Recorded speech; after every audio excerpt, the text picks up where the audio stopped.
তুমি কি আর কিছু রান্না করোনি? শুধু কাঁচা মরিচ, পেঁয়াজ আর এই শুধু ভাত আমি কি করে খাবো বলো? এগুলো আমার খেতে একদমই ভালো লাগে না। তুমি কোনো তরকারি রান্না করোনি, এগুলো কি খাওয়া যায় বলো? মিনা, আমি তো জানি রে মা তোর এগুলো খেতে কষ্ট হবে, তবু একটু কষ্ট করে খেয়ে নে। পরের বেলায় আমি তোকে তরকারি দিয়ে ভাত দেবো। আমি কি করব বল? এতটুকুনি চালের ব্যবস্থাই করেছি খুব কষ্ট করে। আমি যে কোনো তরকারির ব্যবস্থা করতে পারিনি রে মা। মা, তুমি সব সময় বলো তরকারি দিয়ে ভাত দেবে, সব সময় আমাকে কাঁচা লঙ্কা পেঁয়াজ দিয়ে ভাত খেতে দাও। আমি এগুলো খাবো না, তুমি খাও এগুলো। তোমার কাছে টাকা নেই, তাহলে না খেয়ে থাকলেই তো পারি। আমি খাবো না, চলে যাচ্ছি। মিনা, যাস না মা, কোথায় যাচ্ছিস? খেয়ে তো যা। এভাবে না খেয়ে কি করে থাকবি তুই? আমার এই মেয়েটাকে নিয়ে আমি যে কি করি? আমার কাছে যে অত টাকা নেই, এই মাসে কারোর বাড়িতে কাজও করতে পারিনি। কারোর কাছে যদি একটু বাকিতে সবজি পাই তাহলে মেয়েটাকে রান্না করে দিতে পারবো। বাঘ মামা, আপনি কি আমাকে বাকিতে কিছু সবজি দিতে পারবেন? আমি এই মাসের মধ্যে আপনাকে টাকাটা ফিরিয়ে দেব। আমার ঘরে যে কোনো রান্না করার মতো সবজি নেই গো মামা, দিলে আমার বড্ড উপকার হতো।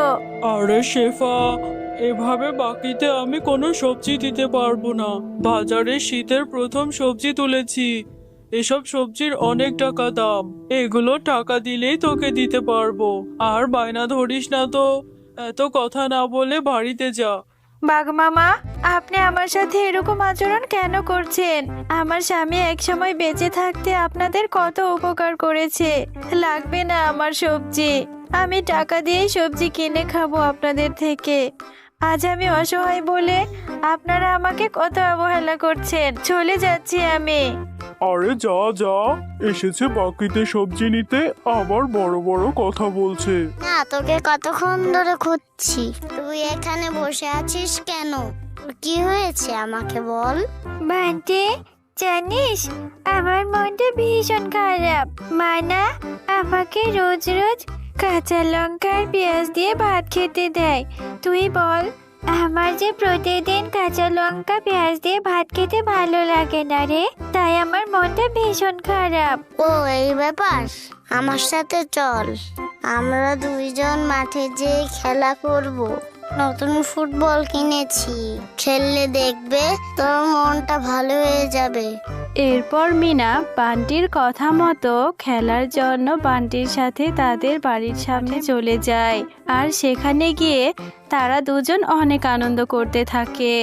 তারা দুজন নতুন বলটি দিয়ে অনেক খেলতে থাকে। বান্টি বান্টি, আমি আর খেলতে পারছি না রে, আমার শরীরটা যে ভীষণ খারাপ করছে।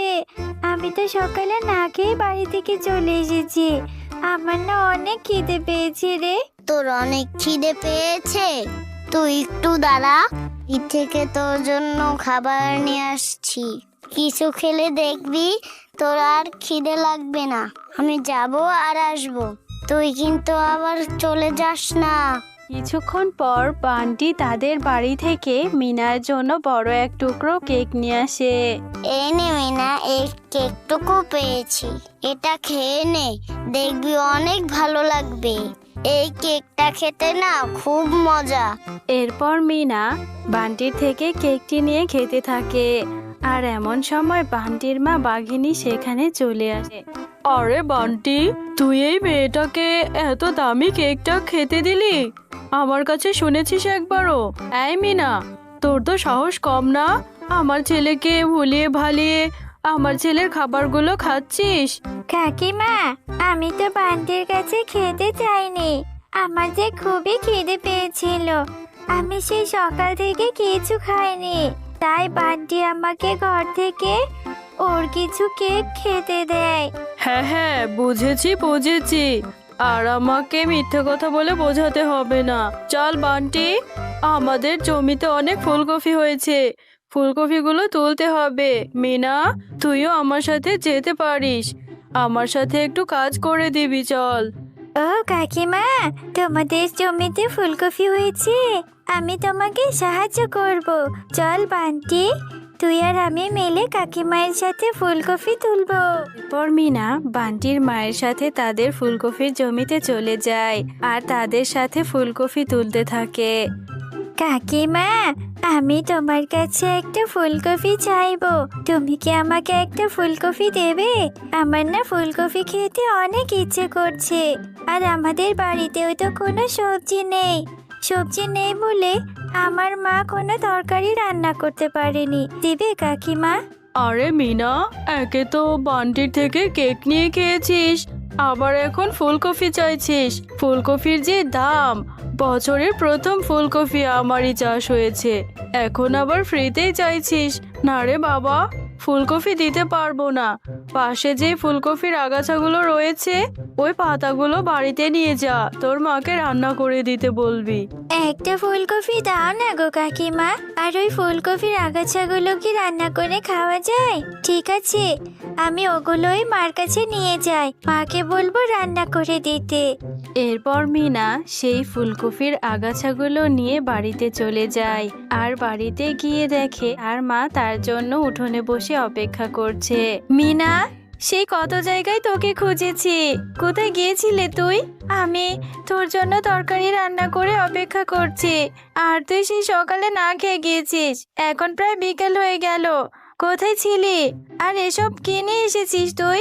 মা, তুমি এই ফুলকপির পাতাগুলো আমাকে রান্না করে দিবে? আমি না পাখিনি কাকিমার সাথে ওদের ফুলকপি তুলে দিয়েছি, ওদেরকে কাজ করে দিয়েছি। আমি একটা ফুলকপি চেয়েছিলাম কিন্তু ওরা দেয়নি, বলল এই ফুলকপির আগাছাগুলো নিয়ে মাকে দিতে, তারপর তুমি আমাকে রান্না করে দিবে। মিনা, তোর যা খুশি তুই তাই কর। তুই কেন গিয়েছিলি? তুই বাঘিনী ভাবির সাথে কেন গিয়ে কাজ করেছিস বল? তোকে এই ফুলকপির আগাছাগুলো ধরিয়ে দিল আর তুই নিয়ে চলে আসলি।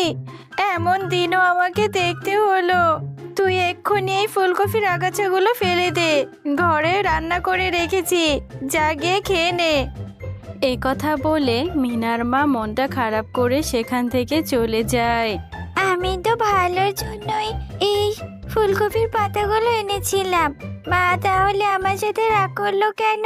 বুঝেছি, আমি অন্যের বাড়িতে কাজ করেছি বলে মা কষ্ট পেয়েছে, আমি এক্ষুনি এগুলো ফেলে দেব।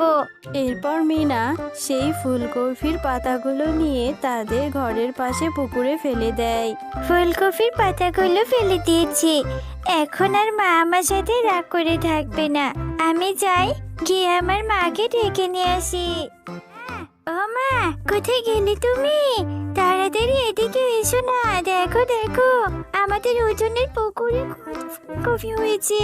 দেখো না মা, এত ফুলকপি কোত্থেকে এলো মা, বলো তো? আরে মিনা, হ্যাঁ তাই তো দেখছি, এত ফুলকপি আমাদের পুকুরে কি করে এলো রে? এখানে তো কালকেও কোনো ফুলকপি ছিল না, এটা কি করে হলো? আমি তো কিছু বুঝতেই পারছি না রে। এখন আর আমাদের কোনো অভাব থাকবে না, আল্লাহ আমাদের উপর দয়া করেছে। হ্যাঁ মা, এখন থেকে আমরা এই ফুলকপিগুলো বাজারে বিক্রি করব, আর প্রতিদিন অনেক ফুলকপি খেতে পারবো। আমাদের কোনো সবজির অভাব হবে না, আমাদের অনেক টাকা হবে। এরপর মিনা এবং তার মা মিলে তাদের পুকুর থেকে কিছু ফুলকপি নিয়ে বাজারে বিক্রি করতে চলে যায়, আর এভাবে ফুলকপি বিক্রি করে তারা অনেক টাকা রোজগার করতে থাকে। মিনা এবং মিনার মা তারা অনেক ভালো ভালো খাবারও খেতে পারে। তাদের দুজনের দিন অনেক ভালোভাবে কাটতে থাকে, তাদের আর কোনো অভাব থাকে না।